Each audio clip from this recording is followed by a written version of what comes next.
Bendizei ao Senhor. Este é o convite para nossas almas, nossos corações nesta manhã. Bom dia, queridos irmãos. Sejam muito bem-vindos à casa do Senhor. Creia que o Senhor tem algo muito especial para a sua vida nesta manhã. Não foi à toa que você saiu nesta manhã chuvosa, fria. Você visitou lá os seus agasalhos novamente, depois de algum tempo, e veio para a casa do Senhor. Então creia nisso. Creia. Tenha expectativa para o dia de hoje, para o que o Senhor tem reservado para você nesta manhã. Creia que o Senhor preparou algo exclusivo para você nesta manhã. Vamos ler o Salmo 111, leitura da palavra de Deus no Salmo 111.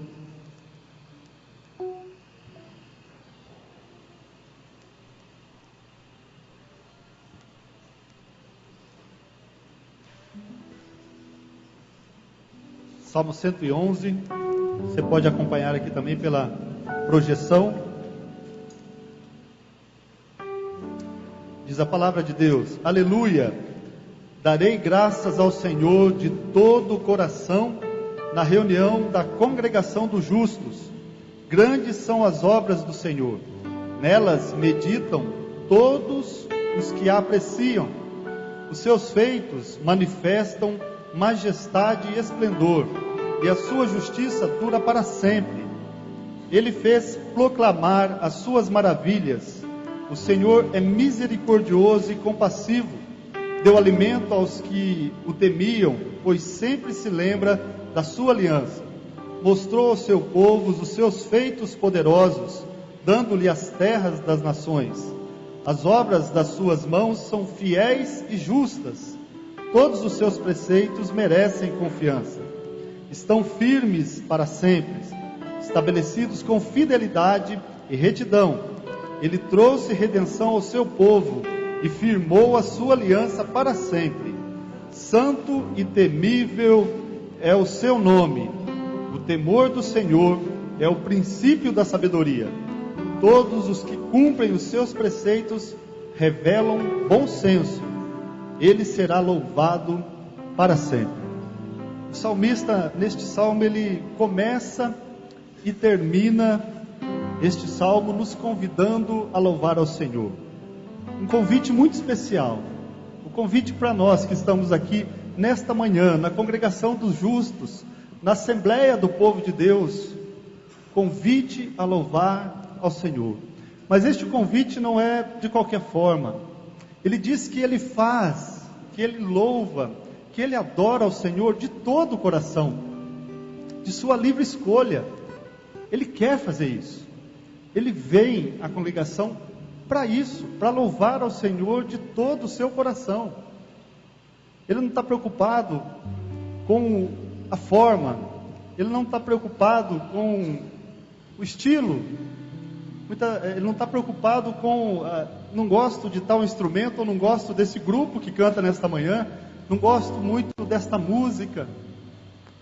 Ele não fica olhando para as circunstâncias que o cerca, para as coisas que ele deixou lá na casa dele, para as coisas que virão no outro dia, mas ele vem para a casa do Senhor para adorar de todo o seu coração. Este é o momento da adoração, do louvor, da gratidão, na comunhão dos santos, na reunião dos justos. É isso que nós estamos fazendo aqui nesta manhã. Então, meu querido, venha para esta manhã de louvor, de adoração, e faça de todo o coração. Algo que nós fazemos porque sabemos a quem adoramos. Nós fazemos como gratidão porque nós sabemos quem é Deus e sabemos quem nós somos. E diante desta convicção de quem é Deus e de quem nós somos, nós temos que adorá-lo de todo o nosso coração. Pois Ele é o Criador e nós somos criatura. Ele é o Senhor e nós somos os seus servos. Por isso o adoramos de todo o nosso coração.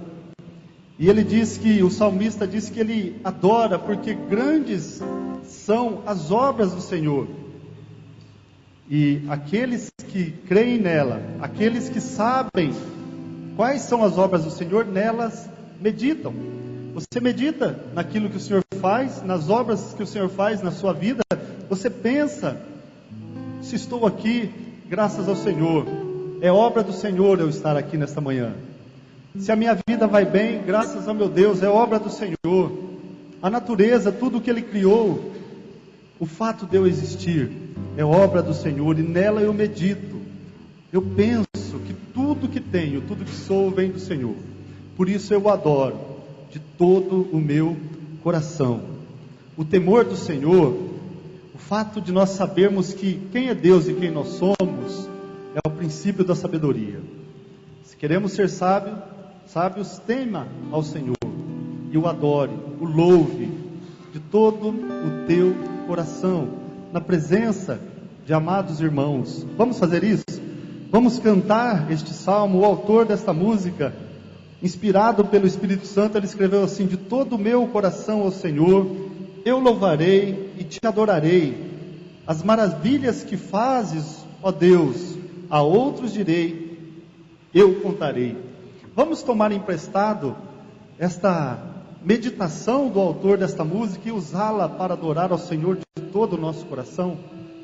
Então, ainda que você não curta o estilo, adore, louve ao Senhor de todo o teu coração. Ainda que você tenha muita coisa que, circunstâncias que te envolvam e que te não trazem alegria neste momento, adore ao Senhor de todo o teu coração. Se coloque de pé, meu irmão, e vamos adorar junto. De todo o meu coração ao Senhor, eu te louvarei e te adorarei.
Recebe nossa oferta suave, Senhor, de um coração que te adora, de toda a alma, com toda a intensidade, de todo o coração, Senhor. Nós te adoramos, nós te louvamos.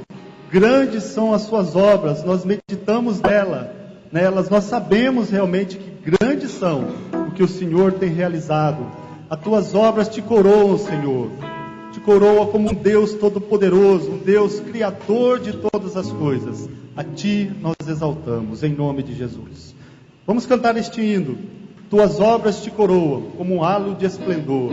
Astros, anjos, céus entoam. Hino eterno a ti, Senhor.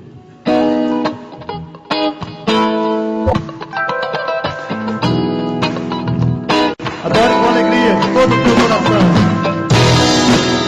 Momento da congregação dos santos adorar o Senhor.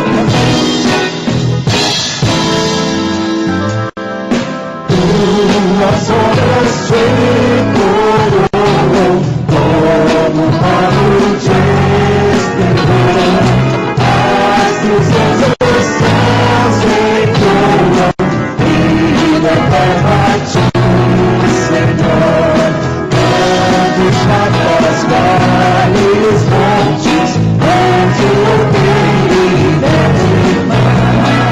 A presença das montes, torna tudo singular.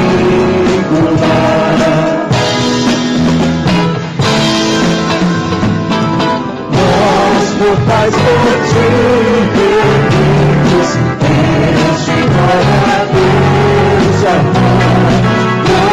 Corações aos céus erguidos, celebramos teu amor. Revelaste amor profundo, insondável sem igual. Enviado Cristo ao mundo, a vencer por nós o mal.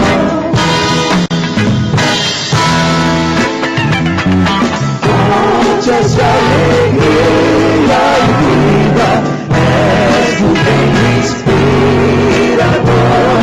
Tua graça nos convida a viver em mutuo amor.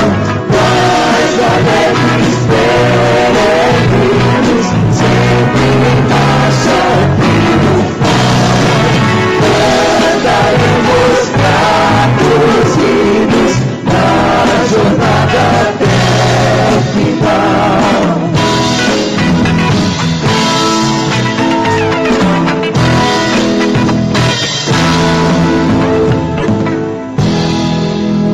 Amém, graças a Deus.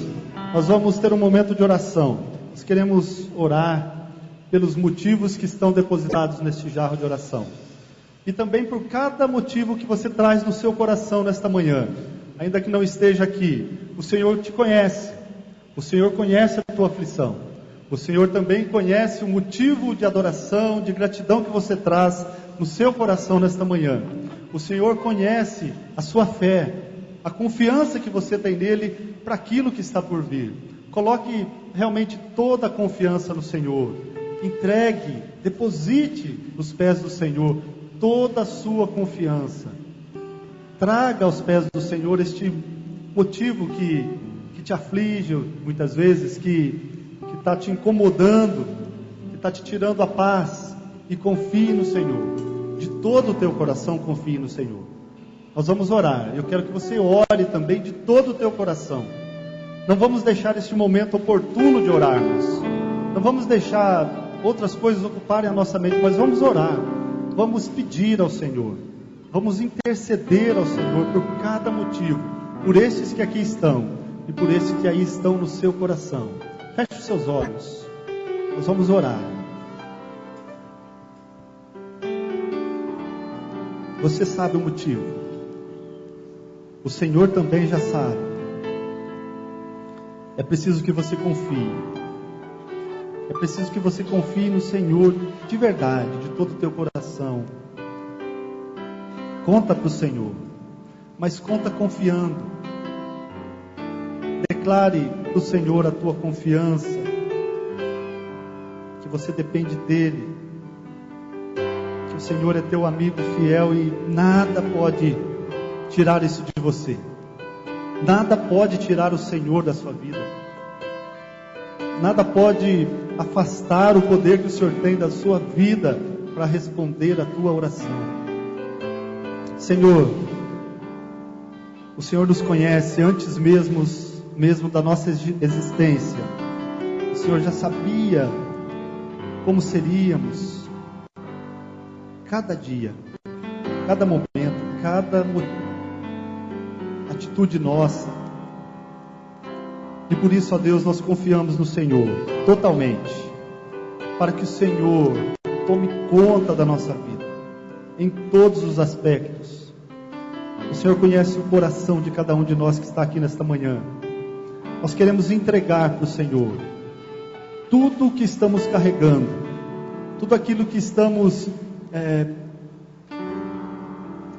ó Deus, sem saída, sem esperança, tudo aquilo que nos tira a paz, tudo aquilo, ó Deus, que as nossas forças já não conseguem mais, ó Deus, e elas não conseguem mesmo. Por isso nós entregamos ao Senhor, confiando, sabendo que o Senhor tem o melhor para cada um de nós. Olhe para cada vida, ó Deus, que trouxe aqui seu pedido de oração. Olhe para cada uma. E nós queremos declarar, ó Deus, que nós confiamos no Senhor, que nós sabemos, ó Pai, que tudo isso está nas melhores mãos, que são as mãos do Senhor, que nós entregamos tudo no melhor lugar onde poderíamos entregar, no Teu altar, confiando no Senhor. E é nesta confiança que nós Te agradecemos, é nesta confiança que nós louvamos, exaltamos o Teu nome. Nós não queremos mais, Senhor, ficar olhando para aquilo que já passou, para aquilo que em algum momento, ó Deus, nos incomodou e nos trouxe amargura, trouxe tristeza, trouxe revolta. Mas nós queremos olhar para a esperança que está por vir, para aquilo que o Senhor tem para cada um de nós. Nós confiamos no Senhor. Nós confiamos no Senhor. Nós dependemos do Senhor. Nossa vida está em Tuas mãos. Eu não vou mais olhar atrás, o que passou não volta mais. Não temerei o que virá, minha esperança está em Deus. Cada lágrima que chorei, cada sonho que perdi, coloco aos Teus pés. Levanta-me, Senhor. Eu não deixarei, nada poderá me afastar de Ti. Tu és a minha fonte, meu sustento. Eu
o que pedi.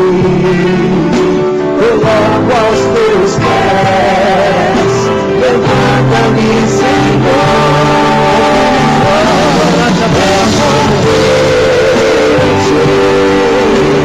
Nada poderá me afastar de ti. Tu és a minha fonte, meu sustento. Meu amigo fiel, eu confio em ti. Nada poderá me afastar de ti. Em todo tempo sei que estás comigo. Eu acredito que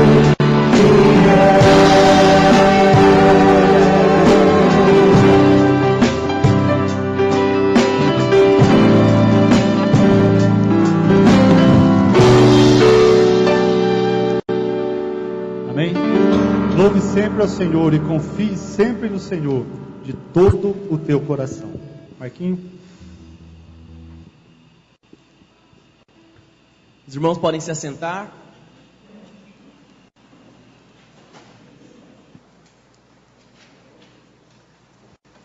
Hoje é um dia especial para a Igreja Cristã do Brasil. É o domingo que nós chamamos de DIP, Domingo da Igreja Perseguida. É um domingo em que várias igrejas, milhares de igrejas do Brasil inteiro, se voltam para os cristãos perseguidos, para aqueles que professam a sua fé em Jesus em países onde não existe liberdade para que isso aconteça. Existe um ministério internacional que é responsável por esse dia, por esse evento, e a nossa igreja faz parte desse dia. Nós nos inscrevemos para participar. Então nós nos unimos hoje a milhares de igrejas espalhadas pelo Brasil todo que querem orar, querem conhecer um pouco mais a respeito da realidade da igreja perseguida e querem saber como podem ajudar. E essa é a proposta do Domingo da Igreja Perseguida. Então convido você a, comigo, ver um vídeo agora que fala um pouquinho sobre essa realidade e um pouco sobre como nós podemos ajudar.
Hoje, no Domingo da Igreja Perseguida, milhares de cristãos no Brasil estão unidos em favor de uma mesma causa: apoiar a Igreja Perseguida. Cerca de 100 milhões de cristãos ao redor do mundo são diariamente perseguidos e oprimidos por causa de sua fé. Em mais de 60 países, viver abertamente como cristão ou compartilhar a palavra de Deus com a família ou amigos traz riscos de violência, prisão e até mesmo morte.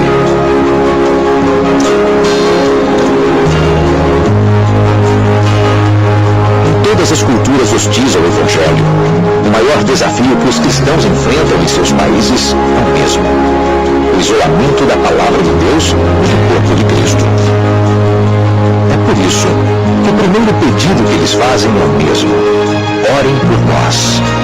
Os cristãos perseguidos não querem se sentir sozinhos. Esses irmãos precisam saber que outros estão lutando ao lado deles.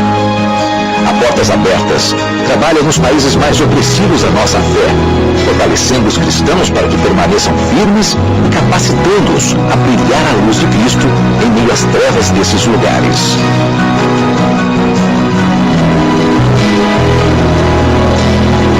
Nos cantos mais escuros da terra, você encontrará Portas Abertas, apoiando e encorajando espiritualmente nossos irmãos ao entregar Bíblias, treinar líderes, desenvolver comunidades cristãs, interceder, visitar e realizar ações institucionais em prol dos cristãos perseguidos. Deus tem usado a Portas Abertas para acabar com o isolamento dos cristãos perseguidos, fortalecendo-os para que levem luz a esses lugares mais escuros. Hoje, convidamos você a apoiar nossos irmãos e, junto com a Portas Abertas, fortalecer a igreja perseguida para que eles continuem cumprindo seu propósito de brilhar a luz de Cristo. Suas orações podem transformar o medo e o isolamento dos cristãos em alegria e esperança. Dar uma Bíblia a um desses irmãos espalha uma semente que nunca para de se multiplicar. Junte-se a nós no serviço aos cristãos perseguidos. Preencha hoje a ficha de engajamento que você recebeu e entregue para o organizador do DIP. Assim, enviaremos mais informações sobre a igreja perseguida, sobre nossos projetos e o que você pode fazer para apoiar nossos irmãos ao redor do mundo. Os cristãos perseguidos contam com você.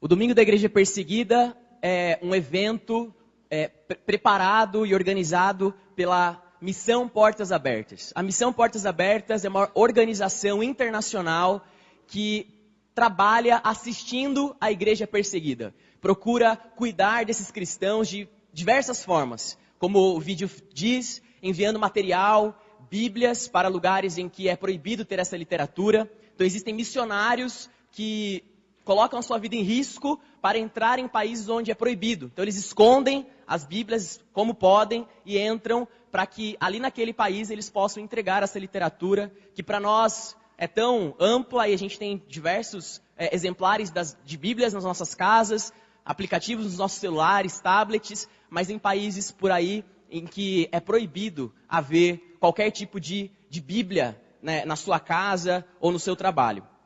E essa missão Portas Abertas, ela é um trabalho muito sério, que começou lá na década de 60, com um missionário, um rapaz, um jovem holandês, que ficou conhecido como Irmão André. Deus colocou no coração desse jovem um desejo muito forte de cuidar desses irmãos. Ele foi deparado com um curso que ele fez com a realidade da igreja perseguida, ficou chocado em saber que havia países em que a fé não podia ser expressa de maneira livre, e ele então se sentiu motivado, cresceu dentro dele esse chamado para cuidar da igreja perseguida. Ele começou então alguns projetos, e ele mesmo entrava em países levando Bíblias de maneira escondida. Tem livros que contam várias aventuras que ele já passou, momentos tensos, correndo mesmo, colocando a sua vida em risco por causa desses irmãos. E o irmão André, ele fundou então essa organização chamada Portas Abertas. E você pode então ter acesso a informações muito atuais, diárias, a respeito da igreja perseguida, através do Portas Abertas. Você pode entrar no site, o www.portasabertas.org.br. Ali você encontra informações atualizadas diariamente, pedidos de oração. Eles fazem uma classificação, uma pesquisa anual que classifica os países perseguidos numa lista de 50 países, começando com o país mais perseguido, com aquele onde é mais difícil ser cristão, e uma lista de 50 países. Eu quero destacar 2, que são aqueles que estão próximos de nós, talvez a gente nem imaginasse. O primeiro deles é a Colômbia, aqui mesmo na América do Sul. Nessa lista de 50, ele ocupa a posição 35 de perseguição. E também existe o México. O México ficou anos fora da lista, mas no ano agora de 2015, o México voltou para a lista e ocupa a posição 38 nessa lista de perseguição. principalmente por conta das pessoas que trabalham com droga, tráfico de drogas e que não gostam do trabalho da igreja e por isso matam missionários e pastores. Alguns pastores já morreram lá esse ano por conta desse problema que existe com as drogas no México. Então são países próximos de nós. E outros tantos no Oriente Médio, a Ásia, a África, onde ser cristão é um risco muito grande. No vídeo, falou-se sobre essa fichinha, onde você pode preencher e receber na sua casa uma revista gratuitamente com mais informações sobre a igreja perseguida. E como você pode ajudar. Quais são as frentes de trabalho que a Portas Abertas atua e como você, como cristão, também pode contribuir. Existem algumas fichas disponíveis hoje. São poucas fichas impressas aqui na nossa igreja hoje, que você pode retirar nessa porta lateral. Mas você pode fazer essa mesma inscrição no site. Então, caso você passe por ali e não encontre, ou você tenha acesso fácil à internet, eu sugiro que você faça a inscrição online. Você entra no site da Portas Abertas, procura ali a opção de saber mais e faz uma inscrição com as suas informações e você receberá gratuitamente esse material e também na sua caixa de e-mail algumas informações sobre como você, que é cristão num país livre, pode apoiar a igreja perseguida. Nesse momento nós queremos orar pela igreja perseguida. Eu convido você a ficar em pé e dar a mão ao irmão que está ao seu lado. E nós vamos nos unir agora em favor desses irmãos nossos. Feche os seus olhos. A palavra de Deus diz que se um membro do corpo de Cristo sofre, todos os outros sofrem com ele. Que nós devemos chorar com aqueles que choram e nos alegrar com aqueles que se alegram. Então que o nosso coração agora se volte a milhares de irmãos nossos que nós nem conhecemos, não sabemos o nome, não sabemos a história, mas que sabemos pelos relatos que têm passado por grandes tribulações, perseguições, perdendo família, perdendo suas casas, tendo que sair do seu país de origem por causa de Cristo. Que eles nos incentivem com o seu exemplo de fé e que nós suportemos, demos a eles suporte em oração e de outras maneiras que nós vamos aprender conhecendo o trabalho da Portas Abertas. Vamos orar por esses cristãos nesse momento, fale com o Senhor e dê a esses irmãos um pouco do seu tempo e da sua oração. Querido Deus, no nome santo de Jesus, nós nos colocamos na Tua presença nesta manhã, onde várias igrejas, milhares de igrejas espalhadas pelo nosso país, se encontram diante do trono do Senhor para clamar pela igreja perseguida. E a igreja do Calvário também se encontra, ó Deus, aqui diante de Ti. Pelo nome de Jesus, nós queremos apresentar, Deus, a vida de milhares de irmãos e irmãs nossas, que nós nem conhecemos, não sabemos os nomes, Deus, mas que o Senhor conhece muito bem, que o céu conhece muito bem, pois são cristãos que têm dado as suas vidas pela causa de Cristo, são cristãos que não têm negado a fé em Jesus, mesmo em meio a tribulações das mais diversas, Senhor. Ó Deus, e nesta hora nós queremos, com a nossa oração, clamar a Deus, que o Senhor derrame sobre esses irmãos paz que vem do Senhor, derrame sobre esses cristãos encorajamento, dê a eles, ó Deus, uma fé renovada no Senhor a cada dia, para suportar, ó Deus, com zelo, com coragem, a perseguição. Ó Deus, que esses irmãos sejam poupados nas suas vidas, suas famílias sejam guardadas pelo Senhor de todo mal, para que eles continuem sendo testemunhas do Senhor ali naqueles países, que ousadamente eles abram as suas bocas e testemunhem, ó Deus, para as suas famílias, para os seus amigos, sobre aquele que é o único que pode salvar. Ó Deus, que o Senhor dê a eles porção desse Espírito, ó Deus, o Espírito Santo, que é corajoso, que não teme nada, ó Deus, e que esses cristãos cheios desse Espírito possam divulgar a Tua palavra, ó Deus, de maneira clara e destemida também em países tão hostis ao Evangelho. Ó Deus, que o Senhor coloque no nosso coração, na igreja livre, na igreja brasileira, um desejo profundo de ajudar, de contribuir, de várias maneiras. Que a gente entre no site, que a gente conheça o trabalho, entenda qual é a necessidade e que haja em nosso coração disposição para fazer alguma coisa, disposição para contribuir da maneira como pudermos. Senhor, nós entregamos essas vidas e esses países nas Tuas mãos e colocamos as nossas vidas à disposição do Senhor. Usa-nos, Deus, para que o corpo de Cristo seja cuidado, para que o corpo de Cristo seja amparado, Deus. Usa-nos para isso, Pai. É no nome de Jesus que nós oramos e louvamos ao Senhor. Amém, ó Deus.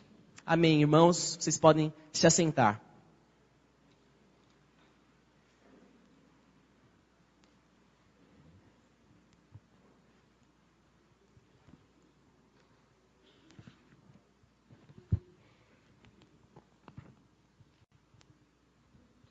Bom dia, meus irmãos. Graça e paz do Senhor Jesus. Amém?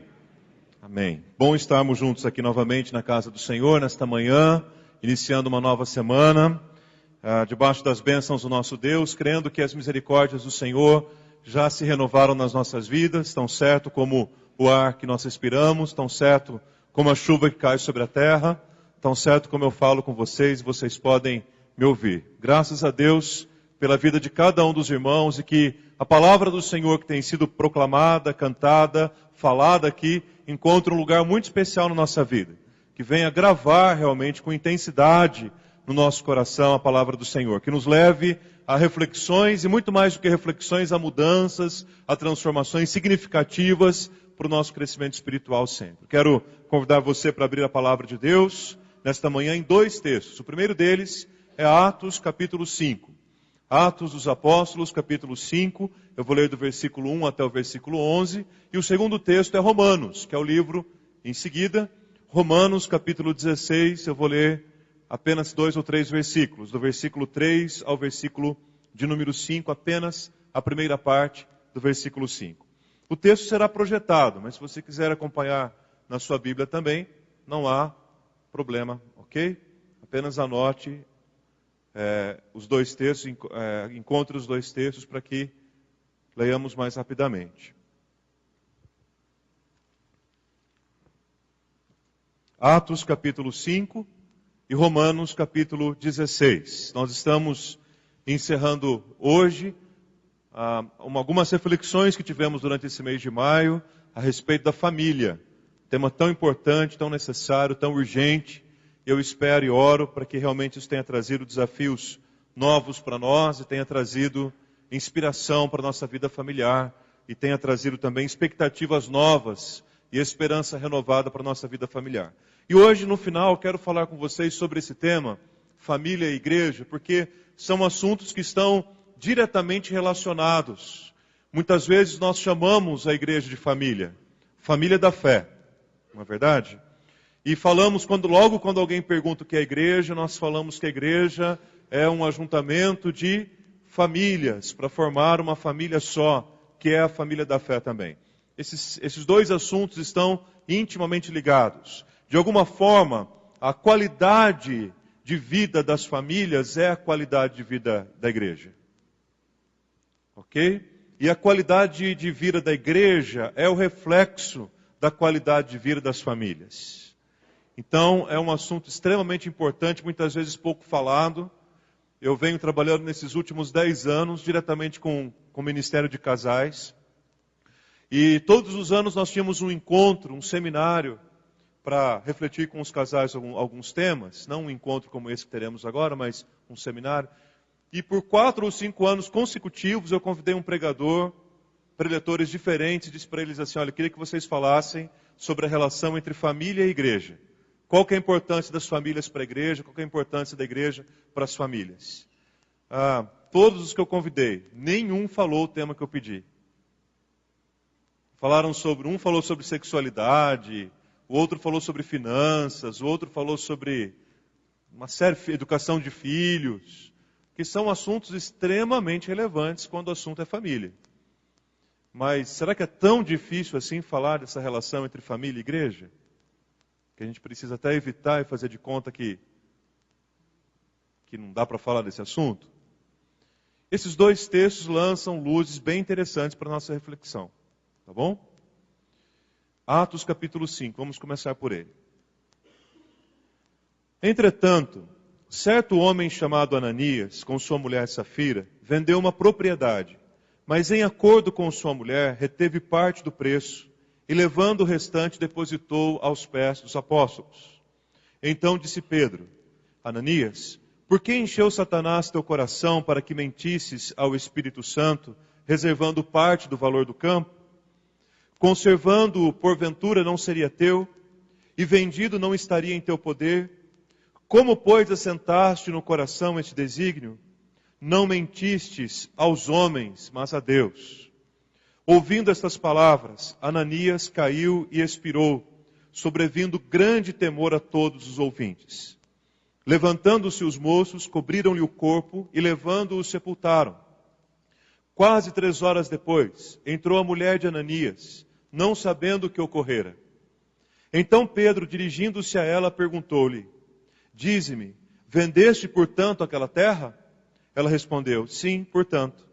Tornou-lhe Pedro: Por que entrastes em acordo para tentar o Espírito do Senhor? Eis aí a porta aos pés dos que sepultaram o teu marido, e eles também te levarão. No mesmo instante caiu ela aos pés de Pedro e expirou. Entretanto os moços acharam-na morta e levando-a, ou melhor, entrando os moços, acharam-na morta e levando-a, sepultaram-na junto do marido. E sobreveio grande temor a toda a igreja e a todos quantos ouviram a notícia destes acontecimentos. Agora é Romanos, capítulo 16, versículo 3. Saudai Priscila e Áquila, meus cooperadores em Cristo Jesus, pelos os quais, pela minha vida, arriscaram a sua própria cabeça, e isto lhes agradeço, não somente eu, mas também todas as igrejas dos gentios. Saudai igualmente a igreja que se reúne na casa deles. Amém, meus irmãos? Vamos fechar os nossos olhos e vamos falar com Deus mais uma vez em oração. Querido Deus, nós queremos te agradecer e te louvar por esse privilégio tão grande, ó Deus, que é o de estarmos aqui em tua casa, em tua presença. Queremos suplicar ao Senhor que fale, ó Deus, de maneira especial e intensa nos nossos corações. Pedimos ao Senhor que fortaleça, ó Pai, a vida desta igreja, por meio das famílias que fazem parte dela. E pedimos ao Senhor também que fortaleça as famílias desta igreja, por meio do ministério, ó Pai, que esta igreja tem.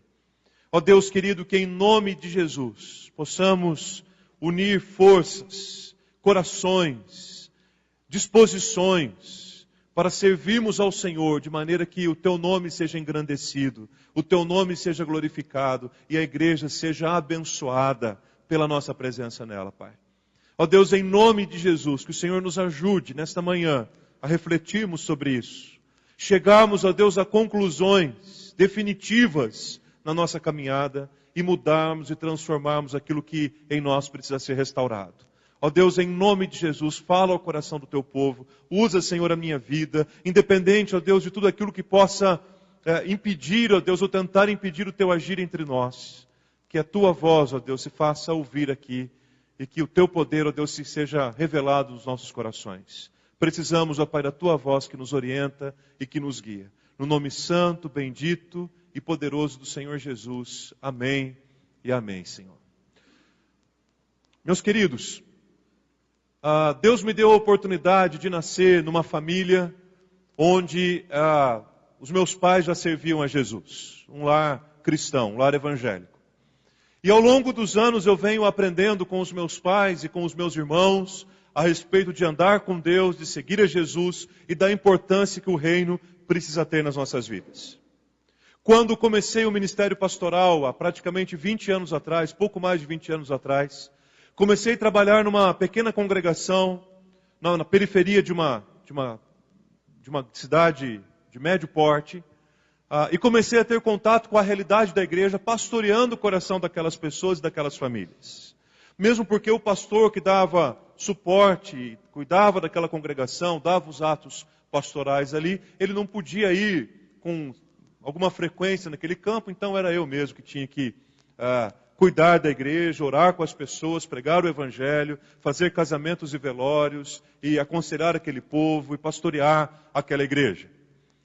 E Deus me deu a oportunidade, desde aquele primeiro momento, desde aquele primeiro contato com a igreja, de perceber como que a importância do serviço e do testemunho das famílias está diretamente ligado com a vida, com a qualidade, com a intensidade da missão da igreja.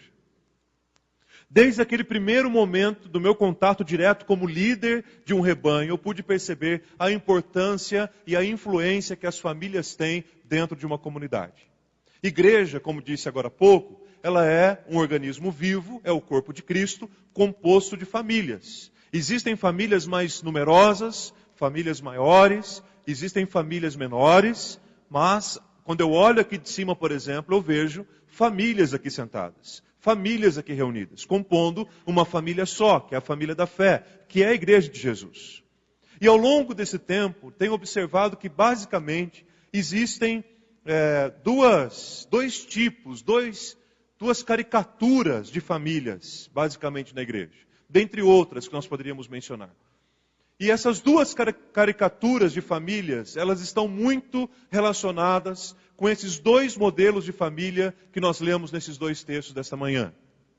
Eu diria para vocês que essas duas caricaturas de família, eu as batizei e dei o nome de família primazia e família serviço. E quando eu olho para esses dois textos que lemos, eu vejo na família de Ananias e Safira, um modelo e um referencial daquilo que nós poderíamos descrever como a família primazia. E quais seriam as características desta família que nós estamos chamando de primazia? Eu mencionaria algumas delas aqui, como por exemplo, a família primazia é aquela que gosta de mandar em tudo. A família primazia é aquela que gosta que todas as coisas aconteçam do seu próprio jeito. A família primazia considera que o seu querer é mais importante do que o querer de uma comunidade toda. O que é pior, que acha também que o seu querer é mais importante, muitas vezes, do que o próprio querer de Deus. A família primazia, ela costuma trazer para si, controlar algumas decisões, alguns acontecimentos da igreja, porém não o fazem com a excelência que deveriam fazer. A família primazia, ela desfruta de um mau testemunho, tanto daqueles que estão inseridos na comunidade, quanto o mau testemunho daqueles que estão fora da comunidade. A família primazia é aquela família que não contribui com nada, nem no que diz respeito a uma contribuição financeira, como ao que diz respeito também à contribuição dos dons, a contribuição da oração, a contribuição da intercessão. E em contrapartida, além de não oferecer, a família primazia ainda cobra, exige, quer que tudo aconteça do seu próprio modo. A última característica, eu diria para vocês, é que a família primazia é aquela que se une, é aquela que soma forças, é aquela que se aproxima e tenta reunir o máximo de potencial possível, mas para exercer uma força contrária ao movimento e ao dinamismo que a igreja tem tomado. Então a família primazia, fotografada aqui nesse casal de Atos capítulo 5, Ananias e Safira, tem esse perfil, tem essa característica, tem essa caricatura. Por outro lado, o que eu estou chamando de família serviço, e aí nós poderíamos encontrar, identificar na vida desse casal, a Priscila e Áquila, é uma família que se envolve com a obra que Deus está fazendo. É uma família que gosta de ajudar. É uma família que se envolve com a obra de Deus. É uma família que entende a importância do arregaçar das mangas para que a obra seja feita. É uma família que usa todo o seu potencial material, numérico, de dons, de intercessão, para se envolver e para contribuir essencialmente com a obra que Deus está fazendo na igreja. A família serviço é aquela que desfruta de um bom testemunho, tanto daqueles que conhecem intimamente no dia a dia da comunidade, quanto daqueles que vivem também fora dos muros da igreja. É uma família que desfruta de um testemunho ousado e que faz a diferença onde está plantado, onde o próprio Deus o plantou. A família serviço é aquela que contribui muitas vezes até mesmo além das suas possibilidades, que não limita-se às suas possibilidades e condições, mas vai sempre além, sempre contribuindo um pouco mais, sempre ajudando um pouco mais, sempre ficando 5 minutos a mais, sempre orando um pouco mais, sempre dobrando um pouco mais os joelhos, sempre colocando a sua vida um pouco mais à disposição, e sempre somando forças, e sempre unindo potenciais, para que a obra do Senhor aconteça, para que o serviço de Deus aconteça. E aí, queridos, quando nós pensamos nesses dois modelos, nessas duas caricaturas de família, nós chegamos a duas conclusões importantes. Primeiro, a primeira conclusão importante que nós chegamos: Deus não está à procura de famílias perfeitas para construir o seu reino na terra. Mesmo porque nós temos visto ao longo desses domingos de maio, ao longo do que refletimos no ano passado, que nós somos parte de famílias imperfeitas. E que nós somos parte de famílias complicadas. E muitas das complicações que as nossas famílias vivem existem justamente por causa de nós mesmos. As nossas famílias são imperfeitas e complicadas, a começar do fato de que eu faço parte dela. A minha família é imperfeita porque eu faço parte dela. As nossas famílias são imperfeitas porque nós estamos lá. E nós erramos. E nós agimos mal.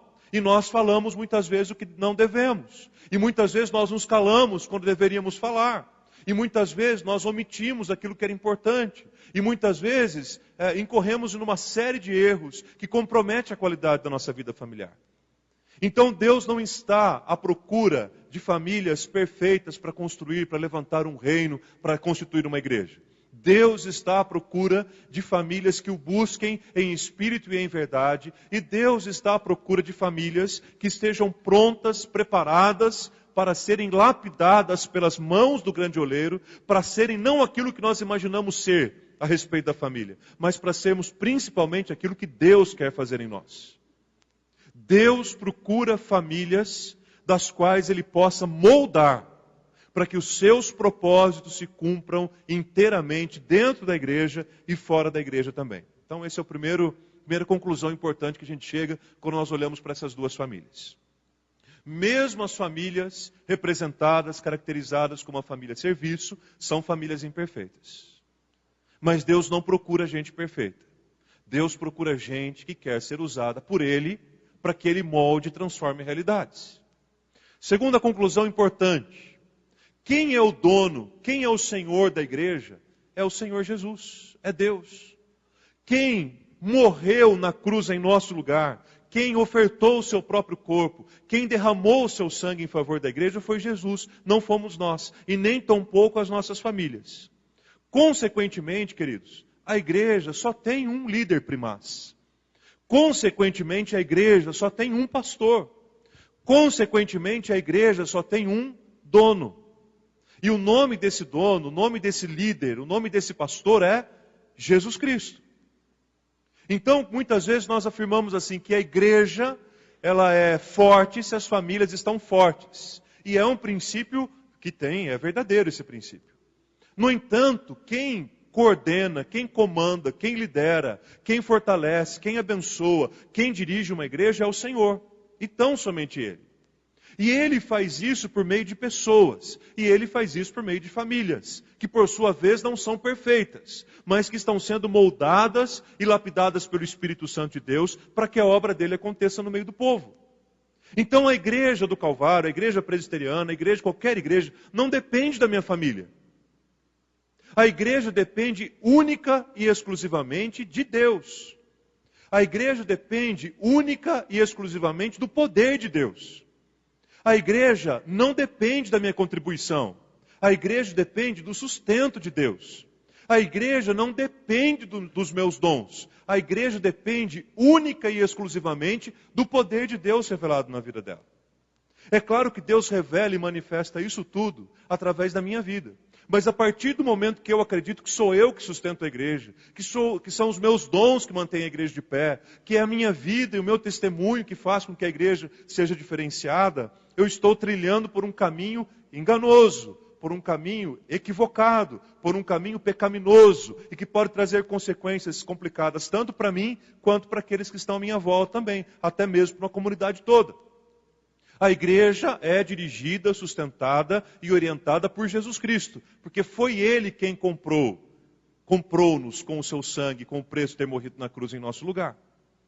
E quando eu penso sobre esses dois modelos, à luz dessas conclusões, eu olho para Ananias e Safira num primeiro momento, que viviam um momento completamente especial na vida da igreja. Vocês sabem como o livro de Atos dos Apóstolos começa. Com a ascensão de Jesus ressurreto, com o Espírito Santo vindo sobre as pessoas, com o Espírito Santo dando um intenso poder para que a igreja desse o seu testemunho, proclamasse o Evangelho, gente se convertendo. E aí a palavra de Deus descreve como era a vida dos cristãos nos primeiros momentos. Atos capítulo 2, do versículo 42 ao versículo 47. Atos capítulo 4.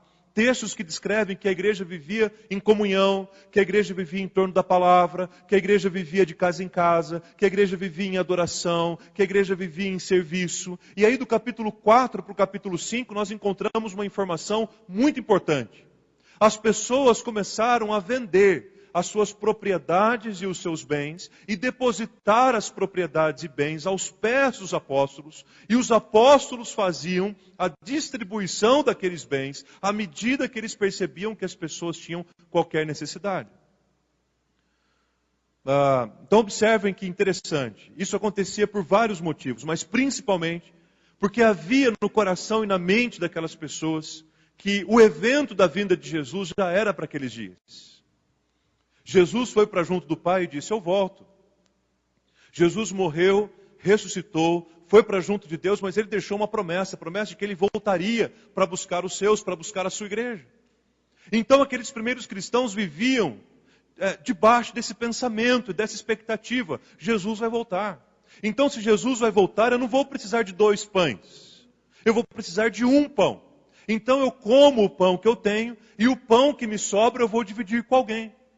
Se Jesus está voltando, eu não vou precisar de 2 propriedades. Eu vou fazer uso da propriedade que me atende e a outra propriedade que tenho, eu vou entregar aos pés dos apóstolos, para que os apóstolos façam uso dessa propriedade em favor daqueles que menos podem, que mais precisam. Notam que algumas estratégias de coleta de recursos hoje em dia em igreja não tem nada a ver com esse princípio de Atos capítulo 4. É totalmente diferente. No entanto, é preciso dizer que existiam basicamente duas maneiras das pessoas contribuírem. Primeiro, a pessoa pegava a propriedade, pegava a chave, entregava para o apóstolo e dizia, está aqui a propriedade, estou entregando para você. A segunda maneira da pessoa fazer isso era vender a propriedade que tinha, juntar todo o dinheiro daquela propriedade e, se ele assim desejasse, entregar aos pés dos apóstolos para que eles distribuíssem entre todos. Detalhe importante, em nenhum momento de Atos, a palavra de Deus diz que esse ato era obrigatório. Em momento nenhum de Atos, a Bíblia descreve que as pessoas se reuniram, tocaram uma musiquinha melodicamente emocional e ficaram apelando e apelando e apelando até que todo mundo trouxesse o que estavam pedindo. Em nenhum momento em Atos dos Apóstolos diz que as pessoas foram forçadas a dar as suas propriedades e bens. Pelo contrário. O texto fala que pela obra que o Espírito Santo estava fazendo no coração das pessoas, eles entregavam as suas propriedades e bens à medida que as pessoas tinham necessidade. E os apóstolos eram responsáveis por fazer essa distribuição, porque conheciam as necessidades das pessoas. Então era assim, eu tinha uma propriedade. Imaginemos que essa propriedade custasse R$100. Eu vendi essa propriedade. E eu quero entregar essa propriedade aos apóstolos. Mas eu quero entregar desses R$100, eu quero entregar R$50. Porque R$50 eu vou fazer aquilo que eu quiser, porque a propriedade é minha. E ninguém me obrigou, e ninguém me constrangeu a entregar a propriedade. Então eu vendi a minha propriedade por R$100, eu peguei R$50 e guardei para aquilo que eu achar que é necessário, e os outros R$50 eu entreguei para os apóstolos. E aí, os apóstolos viraram para mim e perguntaram assim, Arthur, esse dinheiro da propriedade que você vendeu? Sim. Por quanto foi que você vendeu a sua propriedade? Eu vendi a minha propriedade por 50. Então tudo que você está entregando aqui corresponde ao valor da sua propriedade vendida? Sim. Eu disse uma verdade ou eu disse uma mentira? Uma mentira. E foi justamente esse pecado, foi justamente esse equívoco que custou a vida de Ananias e Safira. Primeiro, eles não eram obrigados a vender a propriedade que eles tinham. Segundo, mesmo tendo vendido a propriedade que eles tinham, eles não eram obrigados a entregar todo o dinheiro da propriedade para os apóstolos. O grande problema é que Ananias e Safira entregaram parte do valor da propriedade, mas disseram que aquele valor correspondia ao valor total. E aí Pedro vira para Ananias e diz assim: Ananias, por que você fez isso? Eu quero dizer para você que você não mentiu para os apóstolos.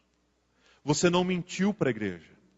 Você não tentou enganar a nós. Você está tentando enganar o Espírito Santo de Deus. E a palavra do Senhor diz que quando Ananias ouviu essas palavras, irmãos, ele caiu morto no chão. Vieram alguns moços e cobriram o seu corpo. E vieram outros e tiraram Ananias daquele lugar já sem vida. Ele morreu. Ele morreu porque ele tentou enganar o Espírito Santo. Não porque ele deixou de dar. Cuidado com a exegese desse texto. Passaram cerca de 3 horas depois, chega Safira, a mulher de Ananias. E ela assinava a escritura junto. E perguntaram para ela então: Safira, vocês venderam o terreno? Vendemos. E por quanto vocês venderam o terreno? Bom, nós vendemos por R$50. E esse valor que você está entregando aqui é todo o valor correspondente à venda da propriedade que vocês tinham? É todo o valor da venda, R$50. Ela está dizendo uma verdade ou uma mentira? Mentira. Ela está se unindo ao seu próprio marido num projeto fatal, que é o projeto de enganar o Espírito Santo.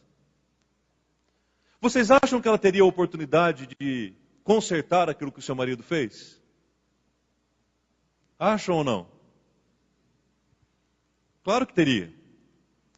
Ela teria. Ela chegou 3 horas depois. Agora, ela não sabia que o marido estava morto, caído, coberto, seco lá no chão. Não é verdade? E fizeram as mesmas perguntas para ela. Ela continuou enganando, ela continuou mentindo. E o que aconteceu com ela também? Caiu também, morreu também, foi retirado também com Ananias e Safira. Essa é apenas uma, ou essas são apenas algumas das razões pelas quais Ananias e Safira é um modelo de família que nós não precisamos na igreja. Que Ananias e Safira é uma caricatura de uma família que as igrejas não precisam. De pessoas que se unem em família para tentar enganar não os pastores, não os presbíteros, não os diáconos, não os líderes do pequeno grupo, não os professores da escola. Mas, na verdade, estão se unindo para prejudicar a obra de Cristo como um todo e, quem sabe, na tentativa e na expectativa de enganar o próprio Espírito Santo de Deus. Isso é possível, irmãos? Não é. E por que não é possível? Porque quem é o dono da igreja mesmo? Jesus Cristo. Aquele que sabe, que conhece e que vê todas as coisas. Agora, por outro lado, a gente, no mesmo contexto, na mesma igreja primitiva, contemporâneos, nós temos um outro casal. O nome desse casal é Priscila e Áquila. Um casal descrito em Romanos capítulo 16 em poucas palavras. E todas as vezes que Paulo fala sobre eles, descreve esse casal com poucas palavras. Mas essas poucas palavras servem para identificar o tipo de família que as igrejas precisam ter. Priscila e Áquila, para começar, eles eram unidos para o bem do reino de Deus. Eles somavam forças que eles tinham, forças em família, para que a igreja fosse abençoada. Priscila e Áquila, juntos, faziam da profissão que eles tinham um meio pelo qual a igreja poderia ser abençoada. E lá em Romanos capítulo 16, no texto que lemos, Paulo diz assim: olha, mande um abraço muito forte para Priscila e Áquila, porque eles têm sido cooperadores com a obra de Deus em muitos lugares. Mande um abraço para eles, porque eles têm sido cooperadores meus e de muitos outros. Mandem um abraço para eles, porque eles têm inclusive arriscado a sua própria vida em benefício do Evangelho. E quando essa perseguição de cristãos que nós vimos agora aqui no vídeo, essa que nós temos visto quase que semanalmente, é o que a gente vê, né? O que acontece diariamente, de cristãos sendo mortos, aqueles encapuzados lá na praia, cristãos sendo mortos em tudo quanto é lugar. O berço dessa perseguição foi nesse contexto com o Império Romano. Quando discípulos de Jesus estavam sendo duramente perseguidos, estavam morrendo pela causa do Evangelho. E quem é que abre a porta da sua casa para receber esses homens e mulheres, para dar guarida, para dar proteção, para abençoar a vida desses primeiros cristãos perseguidos? Quem é? Priscila e Áquila. Quem é que em Corinto recebe Paulo na sua própria casa, porque eles tinham a mesma profissão, que era de fazer tendas? Para abençoar e para fortalecer o ministério de Paulo, enquanto Paulo pregava, eles faziam tendas para ajudar no sustento do ministério de Paulo. Priscila e Áquila. Quem é que vai para a cidade de Éfeso e começa uma igreja na casa deles?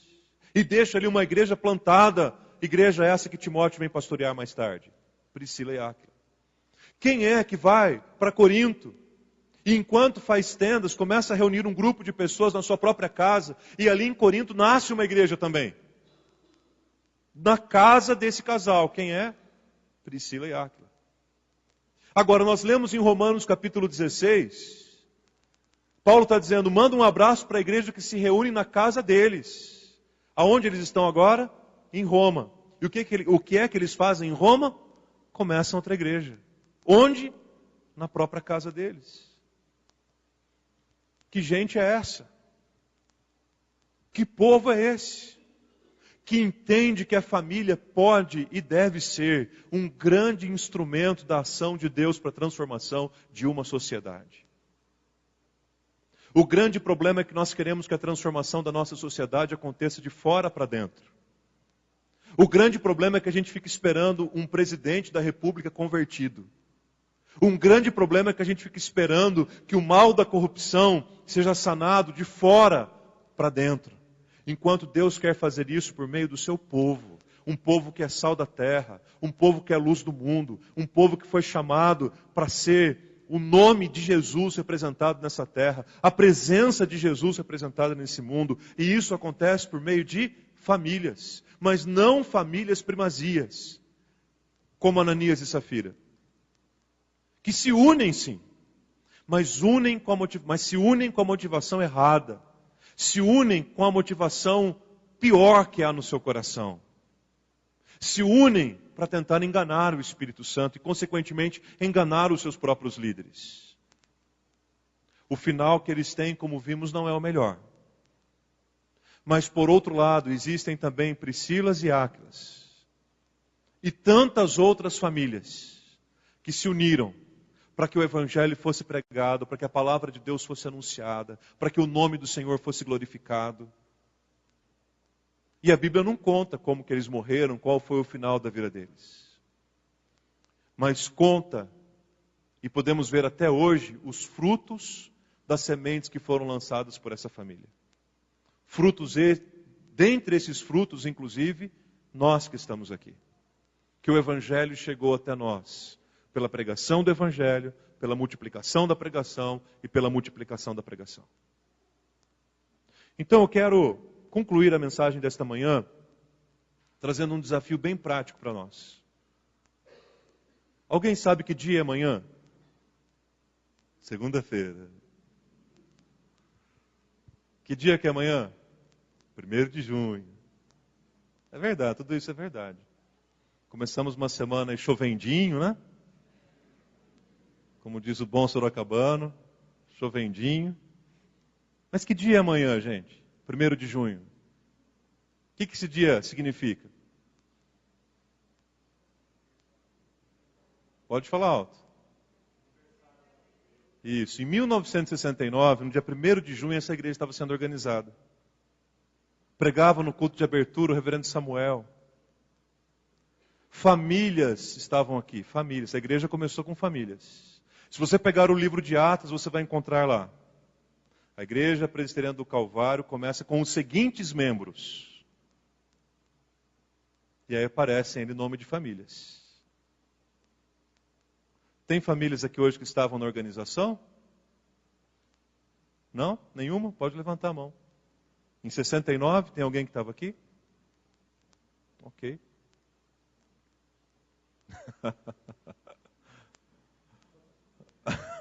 Nem o Samuel? Irmãos, tem uma lista de famílias ali. E nós estamos hoje aqui, prestes amanhã a completar 46 anos, porque algumas famílias trabalharam por essa igreja ao longo desses anos. E agora outras estão trabalhando. E quem são as outras?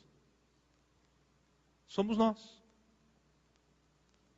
Se hoje o rol de membros for levantado, como foi no dia da organização, em 1º de junho de 69, o nome das famílias que aparecerão lá, quais são? A família Fernandes, a família Campos, a família Amaral, a família Goulart, a família Camargo e tantos outros. Tantas outras famílias no rol de hoje. Então qual que é o desafio? É um desafio para as famílias. Como que eu posso me unir em família para dar um presente para a igreja nesse aniversário de 46 anos? Eu, a Cris, a Júlia e o Vitor. Nós 4. Como que nós podemos nos unir para nesse aniversário de 46 anos dar um presente para a igreja? Pastor, que presente que é esse que a igreja está precisando? A primeira igreja não está precisando. É presente, é presente. O que você pode fazer? Nós vamos nos unir em família para decorar uma sala da escola discipuladora das crianças. Nós vamos nos unir em família que nós queremos doar um microfone para a igreja, que a gente quer dar um presente para a igreja. Nós vamos unir a nossa família, um dia a gente vem aqui e vem fazer um faxinão nos vidros da igreja, no banheiro. Nós vamos unir a família, a gente quer lá na chácara um dia ajudar em alguma coisa lá. Nós vamos unir a nossa família, vamos começar um PG, um pequeno grupo na minha casa. Nós vamos unir a nossa família para nós fazermos um compromisso de, por tantos dias, orarmos pela liderança da igreja. Não, nós vamos unir a nossa família, tal dia nós vamos oferecer o café da manhã lá na igreja para o pessoal. Mas não se prendam aos exemplos que envolvem recurso. Porque às vezes alguns podem estar pensando assim, queria fazer tanta coisa, mas eu não tenho recurso. Mas eu vou me unir em família, por exemplo, para receber melhor os nossos visitantes. Eu vou me unir a minha família para a gente saber quem que chegou na igreja há pouco tempo para acolher. Eu vou me unir em família, será que tem alguém na igreja precisando, tem alguma necessidade, uma cesta básica, um medicamento? Eu vou me unir em família para a gente ajudar na recepção das pessoas na igreja. Eu vou me unir à minha família para a gente fazer qualquer coisa. Mas de que maneira a gente pode somar forças como Priscila e Áquila fizeram para nesse aniversário de 46 anos presentear a igreja? Vamos levar esse desafio para casa? Chega em casa hoje no almoço e começa a pensar sobre isso. Como que nós, em família, podemos abençoar a nossa igreja de alguma forma? A gente quer fazer alguma coisa, unidos, para abençoar a igreja. Pode parecer muito simples para você, mas seguramente poderá fazer a diferença na vida da igreja, na vida de muitas pessoas. Porque o nosso maior objetivo como família, irmãos, deve ser de consagrar o nosso lar na presença do Senhor. E a gente vai cantar uma música agora que fala justamente sobre isso. Do meu desejo sincero e intenso de consagrar o meu lar a Deus. O meu futuro, os meus filhos, consagrar inteiramente a Deus. Toda a minha casa, servindo ao Senhor e fazendo isso com alegria. Como é que eu e a minha família podemos somar forças para abençoar a vida da igreja? Não vamos gastar nossas energias, nossos dons, nossos recursos, nossa união para aquilo que não edifica, para aquilo que é mal, para aquilo que não agrega, para aquilo que separa, para aquilo que é ruim, para aquilo que facciona uma igreja. Grandes facções em igrejas começam com pequenas fendas. Não vamos usar a nossa energia para isso. Mas como que eu posso fazer, unir a minha família, para abençoar a igreja. Eu estou dizendo a igreja do Calvário, estou dizendo especificamente a nossa comunidade, a nossa casa. Como é que nós podemos nos unir para que isso aconteça? Vamos ficar em pé, gente, vamos cantar essa música e fazer dela a nossa oração. E muitas vezes, quem sabe, até em tom profético, de dizer ainda para muitos que eu e a minha casa serviremos ao Senhor.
Queridos, como que eu e minha casa podemos servir a Deus melhor? Como que eu posso somar forças com a minha esposa e os meus 2 filhos para abençoar a igreja? Que Deus levante aqui entre nós Áquilas e Priscilas, gente comprometidas com a obra, com o reino. Áquila e Priscila faziam da sua própria profissão, que era fazer tendas, algo para abençoar a igreja. Como que a sua profissão pode ser fonte de bênção para a igreja? Como que a maneira que você trabalha pode ajudar a igreja de alguma forma? Que tal trazer isso? Que tal colocar em prática? Que tal começar? Que tal dizer, eu e minha casa serviremos ao Senhor? Começaremos no lugar onde Deus nos plantou, presenteando e abençoando a nossa igreja nos seus 46 anos, para que outras pessoas que virão a seguir possam sentar na sombra das árvores que um dia eu plantei a semente. Assim como hoje nós sentamos à sombra da semente que foi plantada por alguém. Como que eu e a minha casa podemos servir ao Senhor? Como que eu posso ensinar os meus filhos e netos a amarem esse lugar? E a amarem o Deus desse lugar? Como que eu posso ser Áquila? Como que você, minha irmã, pode ser Priscila? Para que a obra do Senhor aconteça nesse lugar. Que Deus suscite movimentos entre o nosso meio. Que Deus levante pessoas para isso. Para que essa inversão de um valor religioso da nossa geração seja completamente invertido aqui, pelo menos. Que diz que nós vamos à igreja para receber, para tirar um pouco da igreja. Mas a grande pergunta é: o que nós podemos oferecer para ela? O que nós podemos entregar para ela? O que eu posso dedicar para Deus na consagração do meu lar, na vida e na edificação da igreja? Ah, irmãos, que revolução que vai acontecer. Que revolução será quando isso acontecer no nosso coração, no nosso meio, para a glória de Jesus. Vamos orar por isso? Pai amado, muito obrigado por esse tempo tão precioso da tua presença, na tua casa, ao redor da tua palavra nesta manhã, Pai. Deus, muito obrigado porque o Senhor está presente aqui. Muito obrigado porque o Senhor está movendo os nossos corações. Não, Pai, nós não queremos ser como Ananias e Safira. Não queremos unir e empenhar os nossos esforços na ilusão de que podemos mentir e enganar o Teu Espírito. Não. O que nós queremos mesmo é que as nossas famílias sejam Priscilas e Áquilas para o Teu povo nesse lugar, Senhor. Para a nossa geração, para a nossa cidade, ó Deus. Ó Pai, em nome de Jesus, desperta corações aqui nesta manhã. Quem sabe para projetos que já estão há bastante tempo no nosso coração e na nossa mente, mas que estão adormecidos, ó Deus. Que eles possam ressurgir nesta hora em nome de Jesus. E que eles venham para abençoar a igreja, para fortalecer o Teu povo. Que sejamos uma igreja de Priscilas e Áquilas. Gente disposta, desprendida, pronta para servir. Que igrejas comecem a brotar dentro das nossas casas, ó Deus.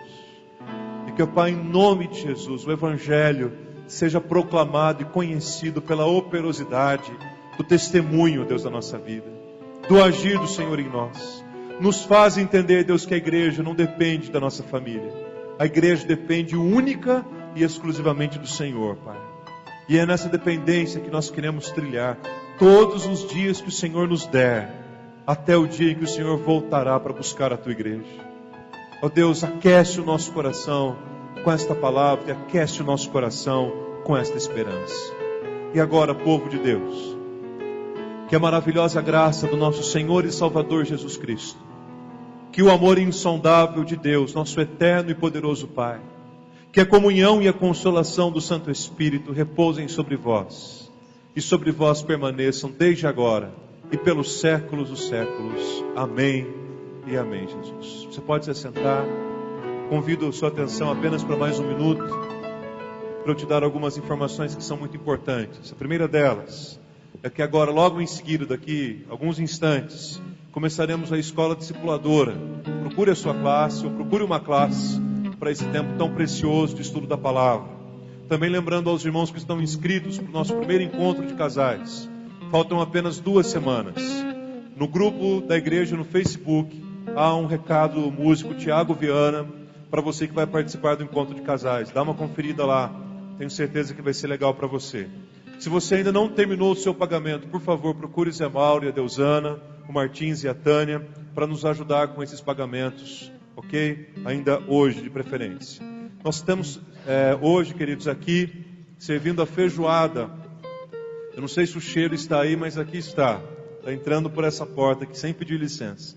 Um cheiro maravilhoso de feijoada. E o tempinho está muito bom para feijoada, não é? Essa feijoada tem um objetivo, irmãos. Todo o valor arrecadado com ela será revertido para o Projeto Pará, que é o projeto que acontecerá daqui 32 dias. Um grupo de 42 irmãos da nossa igreja, que vai no dia 3 de julho para o estado do Pará, na cidade de Santa Bárbara do Pará, para um trabalho missionário junto aos ribeirinhos. Então nós queremos agradecer as pessoas que compraram a feijoada, a equipe que está trabalhando na cozinha, e agradecer a todos aqueles por essa oferta. Muito mais do que o pagamento de uma feijoada, saiba que o seu valor foi, antes de tudo, uma oferta missionária. Dizer para os irmãos também sobre o acampamento dos teens. Os teens é aquele grupo da igreja para pré-adolescentes entre 11 e 12 anos. Nós teremos um acampamento no próximo mês voltado para esse público, e eu peço a você, pai, que está interessado na participação do seu filho, que procure ainda hoje o pastor Marco, procure a Adriana, procure a Soraya, e eles vão poder dar informações para você a respeito do acampamento dos teens que acontecerá no próximo mês, tá ok? Temos também à disposição aqui o DVD do Alto de Páscoa, os 7 Sinais. Se você estiver interessado, você procura a Letícia, do Ministério Infantil, e pode encomendar. Temos cópias prontas já? Temos cópias prontas, você já pode levar o seu DVD para casa. Por fim, dizer do aniversário da igreja, a programação que teremos no mês de junho. Você tem aí no boletim essa programação um pouco mais detalhada, mas apenas dizer que no domingo que vem já começaremos a programação. No culto da manhã, queridos, nós teremos batismos de criança. São tantas crianças para serem batizadas, nós vamos batizar em 2 parcelas. A primeira domingo que vem, a outra no terceiro domingo. Teremos 2 domingos de batismos de crianças no culto da manhã, além da celebração da Santa Ceia. Teremos também no próximo domingo a ordenação dos irmãos que foram eleitos presbíteros e diáconos na última assembleia.